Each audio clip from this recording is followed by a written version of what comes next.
علومت تھانوی رحمۃ اللہ علیہ فرماتے ہیں کہ جس کو اللہ دین کی خدمت سے پٹ کرے اس کو بہت تقوی سے رہنا چاہیے، ورنہ اس کا دودھ جو مرید پیے گا وہ بھی ٹی بی اگر عورت کو ہے ماں کو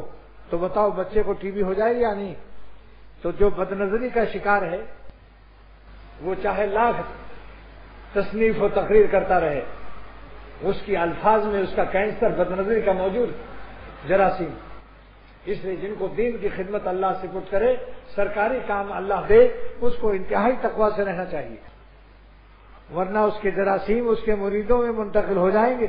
کیونکہ روح دودھ پلاتی ہے، شیخ کی روح مریدوں کو خفیہ نظر نہیں آتا، مگر اس کی روح سے اس کی روح کو فیض ہوتا ہے، تعلق میں اللہ بڑھتا ہے، کیفیت احسانیہ منتقل ہوتی ہے، اللہ سے تعلق بڑھتا ہے، خدا کا خوف ملتا ہے، اللہ کی محبت ملتی ہے، گناہ سے چھوڑنے کی ہمت عطا ہوتی ہے جو لوگ اپنے شیخ کے ساتھ رہتے ہیں.